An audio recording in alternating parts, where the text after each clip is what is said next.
Makers Classic.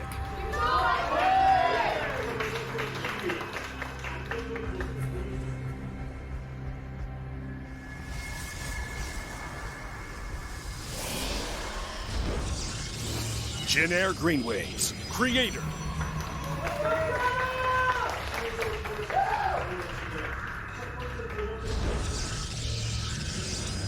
Oh, all right.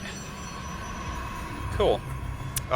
You know, definitely you have to look at it as very favored for Classic, but Creator has two of the absolute best Protoss in the world on his team, and he's been showing better games since maybe the second half of last year. He's been climbing his way back up the ranks from someone who rarely gets into Code S to someone who can, you know, make an upset here and there. So, not going to hold my breath, but I will. I feel like you're going to hold my breath. That's called murder, Tasteless. Nice. I was going to make a joke about holding my breath, but I'll just let it go. That's even funnier. Okay, so there's a Creator probe parked adjacent to Creator's main. So this is sort of the opposite of a proxy. This is just hiding. What we're going to assume is just going to be some tech here, probably a Stargate. Meanwhile, similar idea, different location. We have Classic pushed away from his base, and this is what we... I don't know if everybody calls it this, but the way I think of it is hiding in plain sight. It's kind of out in the open. Mm-hmm. It looks like it's a scoutable area until you really start to map out where scouting patterns go. And occasionally there are just these big blind spots in the middle of the map that can go unattended. Well, especially that one. You have to like walk closer to Classic's main and then go backwards up a hill for no reason to a place that goes nowhere to find something that's barely proxied. So, yeah, it doesn't seem too likely. More likely that Creators will be found, but... Now, we'll see.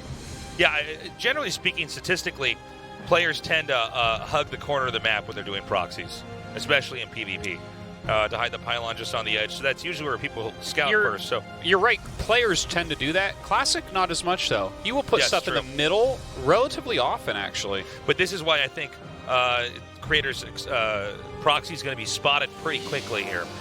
Might be. As I think the probe is close, but not... Oh, yeah, he's sort of gone around he's checking the place that he proxied, which is hilarious. It's projection, man, a powerful thing. So, looks like that probe is going to be picked off. Scouts no Nexus. Not a terrible scout, to be honest. Not bad at all. Yeah, worthwhile. Phoenixes are being made for Creator, so if he can stop this Oracle dead in its tracks, he gets actually a pretty decent advantage here. This was an advantage at one point that we would call almost game-ending. Oh my god, get over there! Okay, Classic's Oracle's on the run. It's now going to get sandwiched between both the Stalkers and the Phoenixes. Recall's coming down here. Damage going down really fast, and it is picked off. Huge. That is a huge advantage. Oracle did literally nothing. And look at the Insta-Nexus, okay? Yeah. It's like a chemical reaction almost. Like you can't even measure the time between killing that Oracle with Phoenixes and the Nexus coming up. We don't know what caused what. Well, what's crazy about this is that, I mean, a Nexus play is almost never a bad idea against Phoenixes, right? They can't pick up the Nexus. But at the same time, the Phoenixes are still going to be able to come in here and try to harass these workers. So it's going to be cool to see how Creator tries to navigate this game. He got a big win early on by taking out the Oracle. The question now is, how does he capitalize on this? Because I think Classic's response is a logical one from here. Well, both of them really, when it's Stargate expansions, are very, very smart. But look, if you look at strategically where we're at, the Oracle did 0. Both went Nexus right away. Both are going into Forge right away. And obviously Blink for Classic, right? But Creator's sitting here making the Robo, so we're going to see Immortals from him. If you just like line these both up on paper, the player in Creator's spot normally has a pretty sizable advantage from here. Sure. There's obviously no way for Classic to try to catch up in any air arms race with enough Phoenixes already out, so that tech option is completely out the window. The question I'm asking is, how is Creator's execution going to be? Because we've had games where, on paper, Creator is certainly in the lead, but when it comes to finishing the job, it's been a little bit harder for him. And I'm not trying to knock on him too much here, but this is Classic versus Creator here. And Classic is in very What are you trying to say, Tasteless? I'm saying just say it, Tasteless. We're ready to hear it. Classic is basically overall regarded as a better player and has had much more success. This is controversial. This is controversial. You better watch out. I'm talking to a freak of TV management in Blizzard after this. You're going okay? to HR immediately after this. Yeah. Can you believe This he is said that unhealthy for the Classic workplace is environment. generally regarded as a better player than Creator? You know, I had to be pretty brave to put it out there. No, but, you were. You know. I wish I could have that Or type maybe- of bravery. By the way, Blink is almost done here. We have the Robo started for Classic. On Creator's side, the Twilight Council's just started, but obviously he's already got some Immortals being cranked out here, incrementing out one by one from the Robo. Yeah, it's a very good spot. He just needs to make sure that things like these two Adepts don't wreck him. So And let's watch these two Adepts wreck him. him. Oh my god. This is what I was talking about. Oh my On god. paper, Creator can be ahead, but I've always wondered this, if Creator has like focus issues or more of anxiety issues or what It's is... hard to say because he was actually one of the best Protoss in the world in 2012. He had a great year then. But, like, for instance, that is one of the only things that can happen right now. Like, two Adepts just coming in and killing... Right. What else can happen? Right? Like, it's not like he's going to send an Oracle across the map. Well, certainly Phoenixes can't fly in and kill all his workers, Yeah. so that factor is gone. The Robo was late, so he couldn't have done a warp in. So, yeah, literally that was Oh the my only thing that God. could have happened. And the funny thing about two Adepts coming into your base is that for the amount of damage it doesn't really cost the other player that much. Two Adepts are, like, free. It's like two Zerglings. Not to mention, it's also, there's low risk involved. They're shading in, so you can always cancel it. So it's unfortunate Creator was not more on top of that. Yeah. Yeah, it really is. Both sides going for the third Nexus +2 in charge. A lot of gateways being added on both sides. As far as the workers go, we're about even right now. Creator hasn't really been able to do too much harassment with his units, but he basically knows what's going on.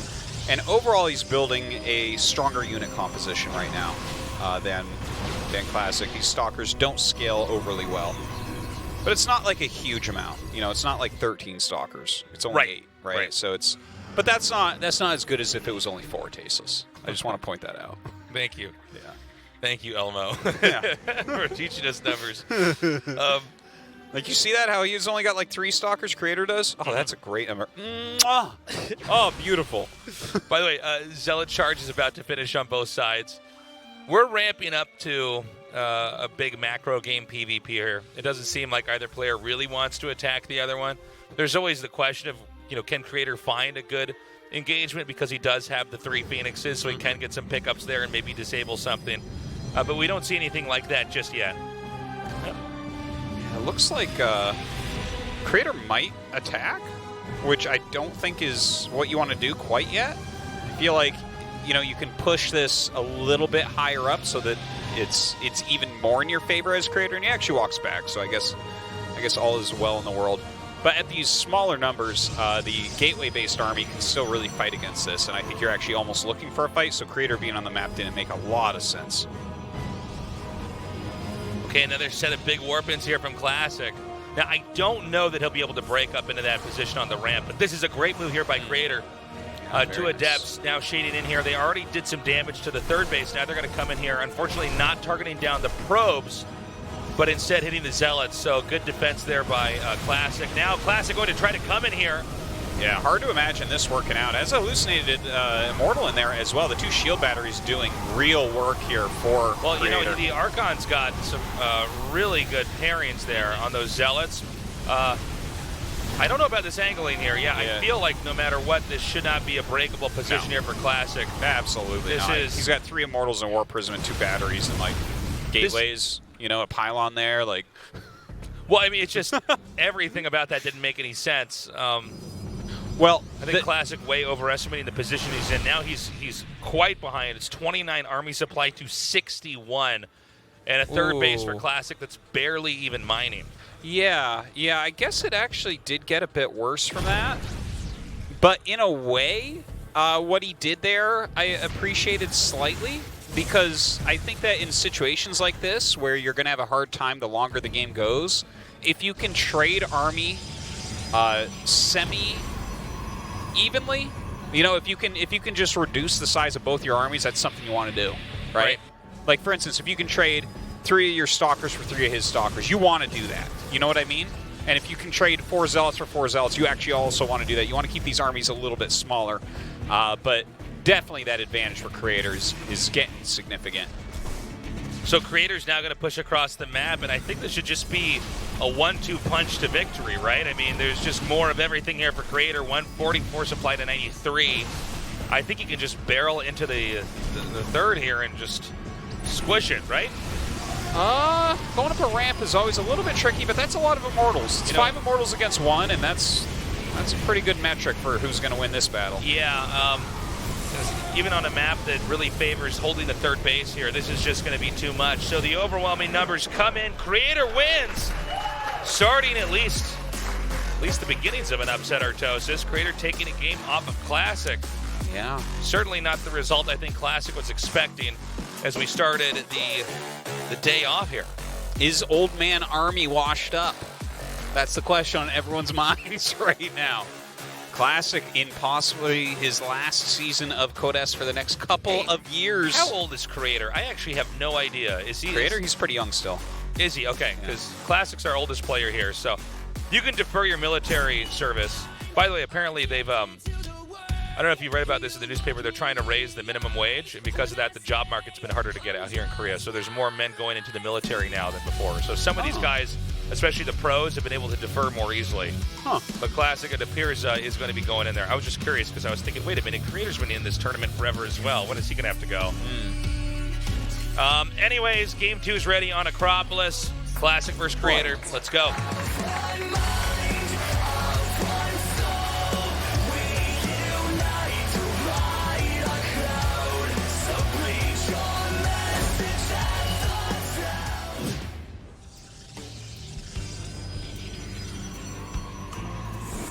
Makers Classic.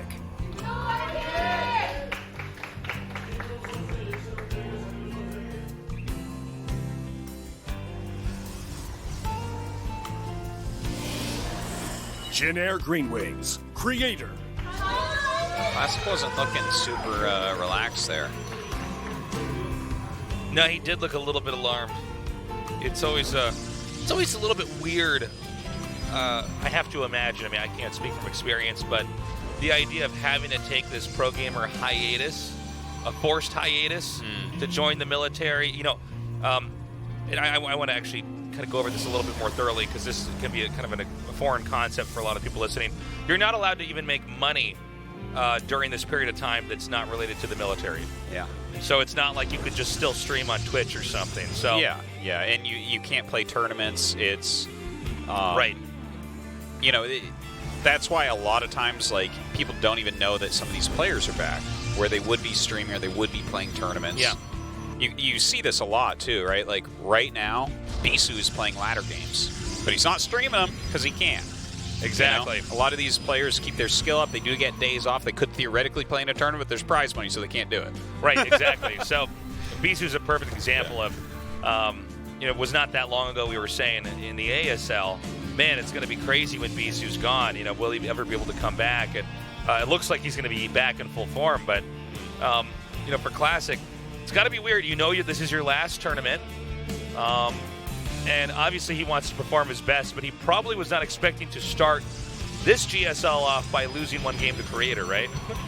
Probably not. I feel like that's going to create a pretty big mental stumbling block here, at least if I were him. But let's see how he pulls it together. I think there was basically two big features in Game 1. So there was the fact that the Oracle was completely annihilated before it could do anything at all.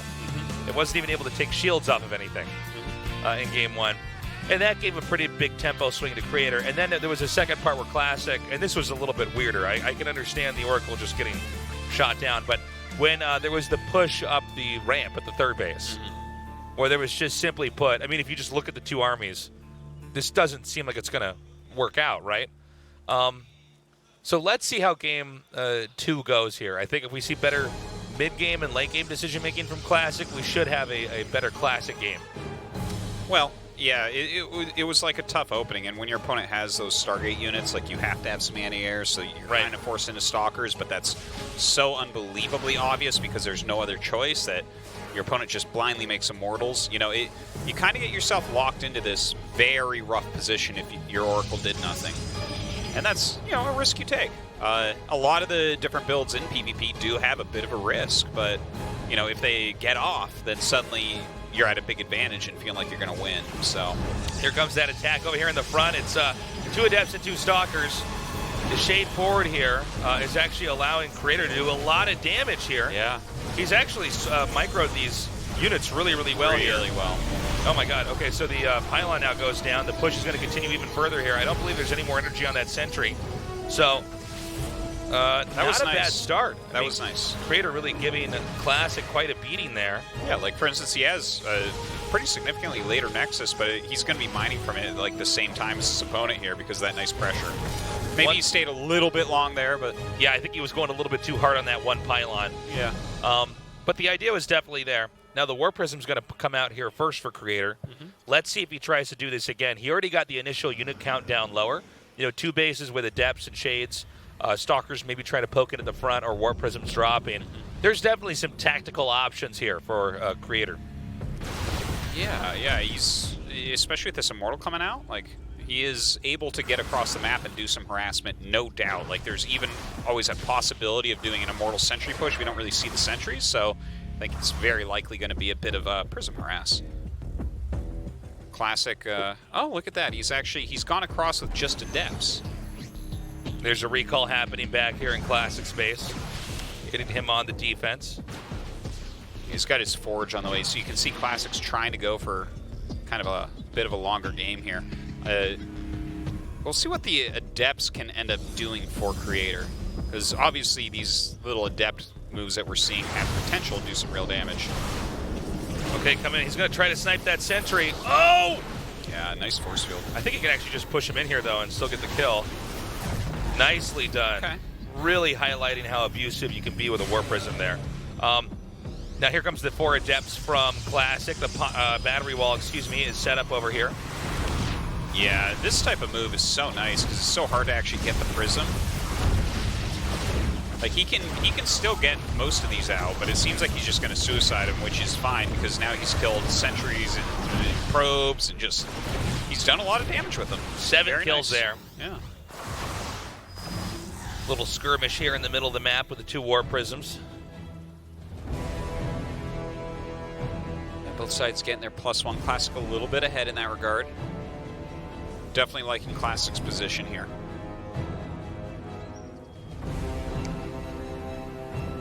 Okay. War Prisms again gliding by each other. Another unload here. And I don't know if there's going to be too much more damage done from these Adepts. Oh, this is pretty big. Creator actually losing that. Or Classic rather, losing that. Classic having a bad day so far here. He's playing better this time around, but there's definitely been some bumps in the road for him, some hiccups here. It was a funny place to lose your Prism, but yeah, that hurts. It kind of timed up well with the Shades going into his natural, so, you know, gets caught off guard, and suddenly you look at this position, and it flops on its head. Creator with the advantage. This is going to be pretty crazy if Creator actually starts to cause the upset. Well, he's already got 1 game here, right? But, I mean, if he keeps this going, we've got Classic and the losers. And Keen is a dangerous player. He can knock out Innovation. He can knock out Classic. He's always one of those guys that can cause the upsets. You don't expect him to get too far, but he's actually a very underrated player. Yeah, he's absolutely somebody who can take a game off, and especially in a best of 3. It's a totally manageable front. Nice assassinate there on the pylon. The 9 power over there for Classic. Another blow here, and little victories here by Creator. This is like one of the most powerful things you can really do. If they don't have Blink and they don't have a Stargate, Immortal drops are like the nuts. You can do so much. It's so hard to stop these. So Creator doing a great job. Classic would be doing the same thing if he hadn't lost that Prism. All right, 3rd base now for Creator. I like the direction he's taking this game. 3rd base here for Classic as well. All right. All right, I'm down. Yeah, see, he's trying to dive on top of it, but what do you get? A dead Stalker? That's what you get for your troubles? You cast some spells and get a dead Stalker?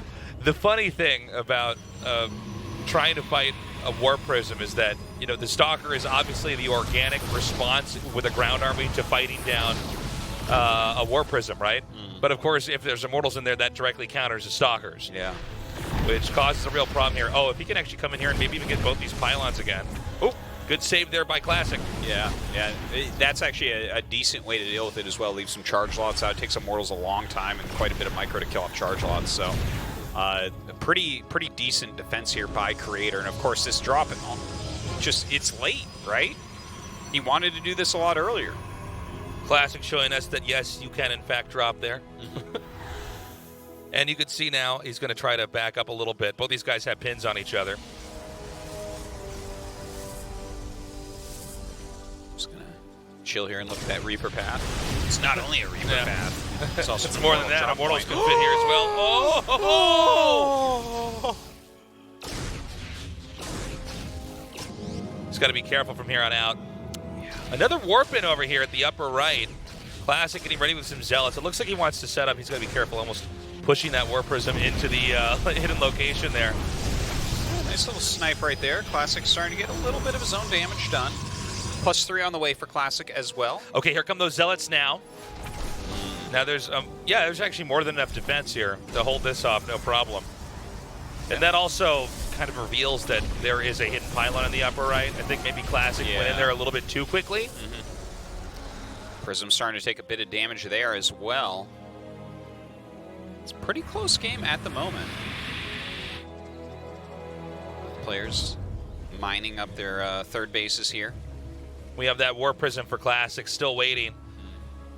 You know, when you both have War Prisms like this, sometimes it is a waiting game of who's going to try to move out first, because the moment one player moves out, that's when the War Prism can freely glide into the main. Unload, start killing pylons. You have the option of warping in a lot of Zealots as well. So we actually have gone from a little bit of a back and forth game to a fairly conservative one now, as they're both basically trying to tech up and max out and upgrade as quickly as possible. Yeah, and I gotta tell you, I still like how Creator's playing this a little bit better. Like, Classic is getting +3 right away, which is very smart, and obviously that can give you a good advantage, but the fact that Creator has realized that we're getting into a really big game with a couple ground-pounding armies to get into Disruptors is unbelievably powerful. If you both have these Immortal, Zealot, Archon armies, but one side has Disruptors, that side wins. So that it's a huge choice. It's really, really strong. We don't see that from Classic. By the way, Classic doing a good job, though, fanning out these hallucinated Phoenixes, continuing to check for the War Prisms like we just saw right there. Yeah. I almost feel like at this point, like, you got to be really careful. Like, if your opponent decides to get Blink or something, catches your Prism, that's a huge loss. Whereas the amount of damage you can get done at this point is getting a little bit lower. +3 here, finishing up for Classic. I don't know that he's going to move out, though. I think we still have a little bit more time before this game actually gets to the climax where the big fights are going to be. We also have the Dark Shrine starting for Creator. Classics is very close to finishing now. Yeah, the Dark Shrine is something that can just kind of catch you off guard in these situations where you just don't have that many observers, because robo production is so crucial. Okay, the DT's warping right over here, but the Archons managed to take out the Warp Prism. Beautifully done. Wow. That's actually pretty huge that he killed the Prism. Yeah. Especially because the DTs were just warped in. That was like a little timing for Classic where you might be able to catch him off guard. Now it's impossible. You can throw down a cannon in every mineral line. You can get a couple more observers, maybe get observer speed. I'm getting really excited in this game because I would love to see Creator win this. This would be such a cool beginning of a story. It's quite an upset if he does. So even getting Blink now, which I think is fantastic. His +3 is going to be finishing up. That quicker +3 for Classic doesn't seem to have paid off. He's got more Disruptors. Like, Creator is in a better spot. Will he win? I do not know. Let's see where he decides to attack in now. We had a small group of Zealots. They're down here at the bottom. They're going to try to loop in, I think, to the natural or to the third, just depending. Now, keep in mind, Creator's maxed out, so we can't warp in more. I love this Disruptor play here. Yeah, that was nice. Get 3 of them right off the bat. Looks like he'll lose the Disruptor, but this slows down a powerful harassment that was going to occur. He's bought much more time, though. Yeah. He can come over here freely to this 4th base, and frankly, I don't know if he needs to even push up here. As long as he can handle these Disruptor shots, he should be in good shape. Great connects over there. Don't go up that ramp. No. That's not the right thing to do. Throwing Disruptor shots at each other, that's the right thing to do. So he can take, he takes the Nexus out now. He's killed the 4th. And it's 4 base versus 3 base. In a mirror matchup, that's always going to favor the player with more bases. So yeah, he's got more army supply. They have the same upgrades. He's about to get Blink, where if you actually end up like trading these armies, which can happen sometimes, and then like just chrono boosting out disruptors and using Blink Stalkers is oftentimes like the most efficient thing that you can do.